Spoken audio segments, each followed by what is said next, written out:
Assalamualaikum, halo semuanya. Kami dari kelompok 4 ingin menjelaskan tentang bentuk-bentuk interaksi sosial. Sebelumnya, kami akan memperkenalkan diri terlebih dahulu ya. Perkenalkan, nama saya Putri Humaira Sulhan. Di sini saya sebagai editor. Perkenalkan, nama saya Jihan Suwandi. Di sini saya sebagai penulis skrip. Perkenalkan, nama saya Rismawan. Di sini saya sebagai model. Perkenalkan, nama saya Maulida. Di sini saya sebagai model.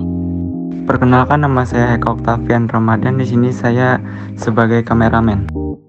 Perkenalkan, saya Putri Mupiasari. Saya sebagai kameramen. Nah, sekarang yuk langsung kita mulai aja. Dilansir dari websblog.com, ada beberapa bentuk interaksi sosial yang perlu diketahui nih. Dalam kehidupan sehari-hari, seseorang tentu berinteraksi satu sama lain. Hal itu dikarenakan manusia sebagai makhluk sosial membutuhkan orang lain untuk bisa terus bertahan hidup.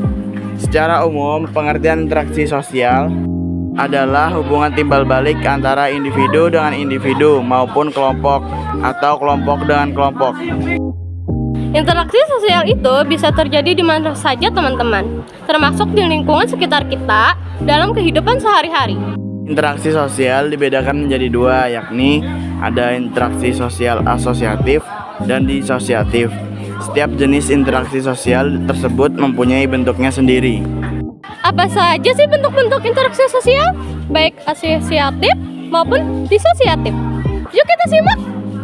Yang pertama, ada bentuk-bentuk interaksi sosial asosiatif.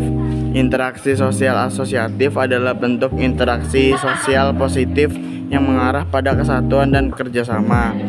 Bentuk yang pertama yaitu ada kerjasama.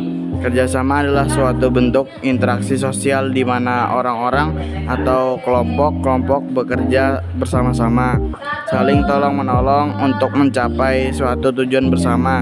Contohnya seperti gotong royong. Yang kedua ada akomodasi.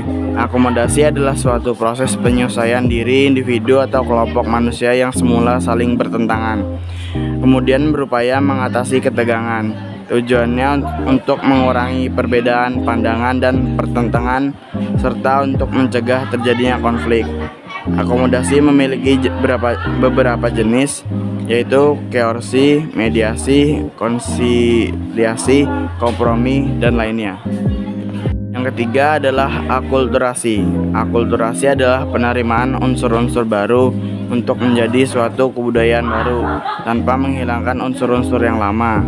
Akulturasi merupakan hasil dari perpaduan dan kebudayaan yang berbeda. Dan yang keempat yaitu asimilasi. Asimilasi adalah usaha-usaha untuk meredakan perbedaan antar individu atau antar kelompok guna mencapai satu kesepakatan berdasarkan kepentingan dan tujuan bersama. Kemudian, ada bentuk-bentuk interaksi sosial disosiatif. Interaksi sosial disosiatif adalah bentuk interaksi sosial yang lebih mengarah kepada konflik dan perpecahan baik individu maupun kelompok. Bentuk yang pertama ada kompetisi. Kompetisi atau persaingan adalah bentuk interaksi sosial disosiatif di mana orang-orang atau kelompok-kelompok berlomba meraih tujuan yang sama. Persaingan dilakukan secara sportif sesuai aturan tanpa adanya benturan fisik. Kedua, kontroversi. Kontroversi adalah bentuk interaksi sosial disosiatif berupa sikap menentang dengan tersembunyi agar tidak adanya perselisihan atau konflik terbuka. Kontroversi merupakan proses sosial dengan tanda ketidakpastian, keraguan, penolakan, dan penyangkalan yang tidak diungkapkan secara terbuka.